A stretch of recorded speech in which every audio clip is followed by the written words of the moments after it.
Hi. In this video, we will tackle about the movie Bruce Almighty. A movie where God takes a break and gives his powers to a struggling man. Please enjoy.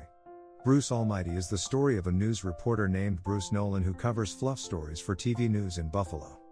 Sitting on the couch with their dog, Grace tries unsuccessfully to enlist Bruce's help with a photo album commemorating highlights of their relationship, but Bruce is too preoccupied with feeling sorry for himself until he happens upon an X-rated photo of them making love, and whisked Grace off to the bedroom. The next morning, Bruce drops Grace off at the Red Cross to give blood.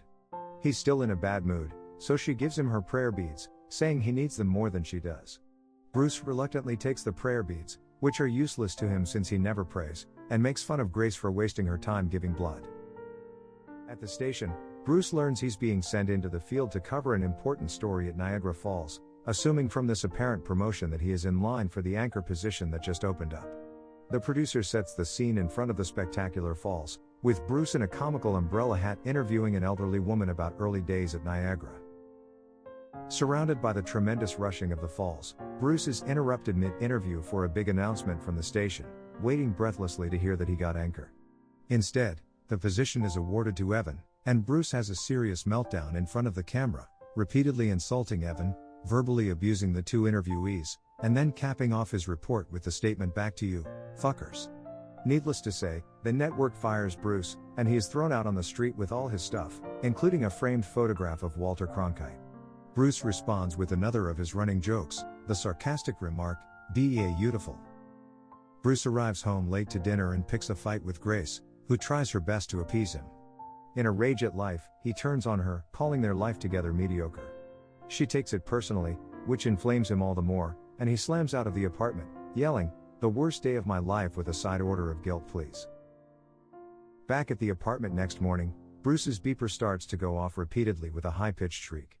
He doesn't recognize the number and finally gets so annoyed that he tosses the beeper out into the street, where it gets run over by a car.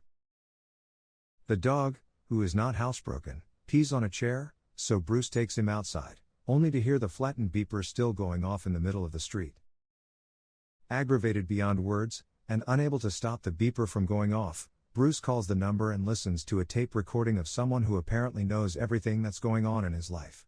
Intrigued, he drives to the address he got over the phone, finding himself in Buffalo's warehouse district. Bruce gets out of car to look for the address, stepping in a huge, filthy puddle that splashes all over his jeans. He enters a warehouse to find that the ground floor is empty except for an African-American janitor mopping the floor. Bruce asks for directions to room 7 on the 7th floor, finding much to his annoyance that the elevator doesn't work. As he heads for the stairs, the janitor asks him to help mop the floor, and Bruce retorts that he would be happy to help in 7 days at 7 o'clock. Arriving on the 7th floor, Bruce finds himself in a huge, empty room that's painted stark white. As he calls out for help, the janitor climbs down a ladder through a hole in the ceiling connected to a brightly lighted room above. Bruce thinks the janitor must have taken the elevator to get there ahead of him, disclosing much to Bruce's amusement that he is, in fact, God.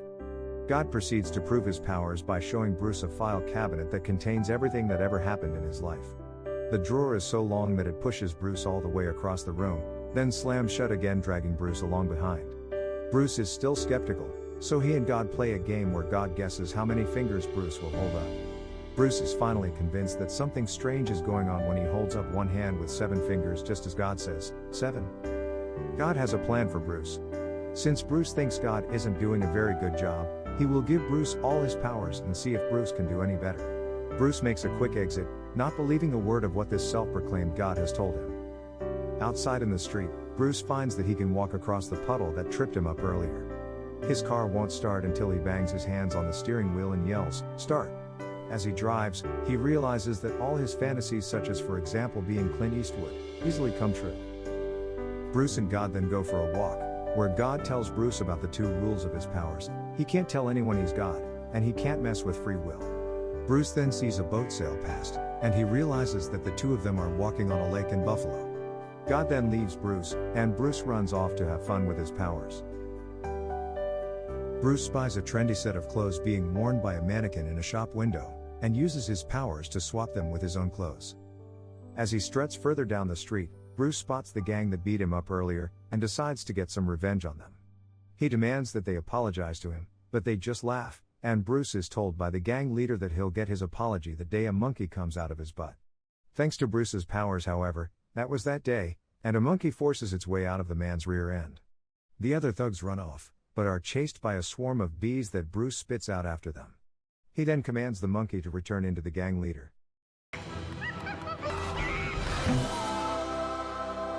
Bruce then teleports himself to the top of a skyscraper, creates a lightning storm, and declares, "I am Bruce Almighty." Back at their apartment, Grace is sat drinking wine, when she hears Bruce outside singing. When she opens the door, he kisses her, and presents her with a bouquet of flowers, which he informs her are a new breed, a cross-pollination between tulips and daisies, which he calls daisies. While Grace goes to get a vase for the flowers, Bruce heads out onto the balcony, commanding the stereo to play romantic music. He then alters the night sky to make it more romantic. He erases the clouds, creates new stars, and pulls the moon closer. Grace then walks out onto the balcony, and the romantic sky, as well as Bruce running his hands through her hair, leads to her becoming very aroused. They start kissing, before Grace runs off to the bathroom to prepare for sex. Bruce then runs into the bedroom, using his powers to turn the lights off, light candles, and make his clothes, apart from his underwear, fall off. Bruce then decides to use his powers to encourage Grace into the bedroom, and give her a bit of a treat. The next morning, Grace watches TV, and sees a news report about a tidal wave in Japan, which was caused by unusual lunar activity. Meanwhile, Bruce is still in bed, sleeping among the bed sheets, which have been completely strewn about by the previous night's amorous activities. He is awoken by strange voices in his head, but he quickly shrugs them off. Bruce gets dressed and heads downstairs, surprising Grace with a kiss, before sitting down for breakfast. They briefly discuss the previous night's lovemaking, which they both agree was heavenly. Bruce's plan includes finding the long-missing body of Jimmy Hoffa. When he reports back to the station, everyone applauds and Bruce is hired back to his old job of reporting on fluff stories that all somehow turn out to be late-breaking news. On Evan's first night as anchor, Bruce uses his special powers to endow him with a humiliating stutter.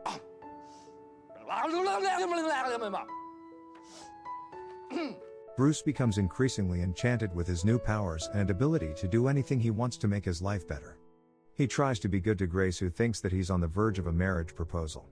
They go out for dinner at the restaurant where they first met, and he gets down on his knees in a romantic way, not for a marriage proposal, but to brag that he finally got anchor. Grace is confused and hurt by Bruce's odd behavior, and the bizarre things that are happening around the apartment, such as their dog learning how to use and even flush the toilet. In the meantime, Bruce starts hearing voices in the background, like a huge crowd that's chattering away at a distance. Sometimes the noise increases almost to a roar and starts to overwhelm him.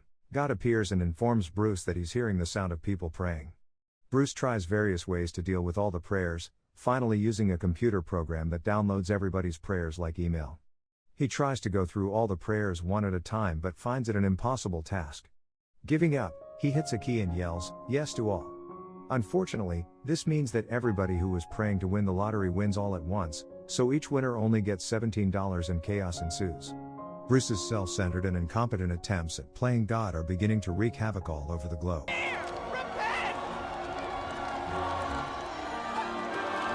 Bruce races back to the warehouse where he first met God, and finds him mopping the floor.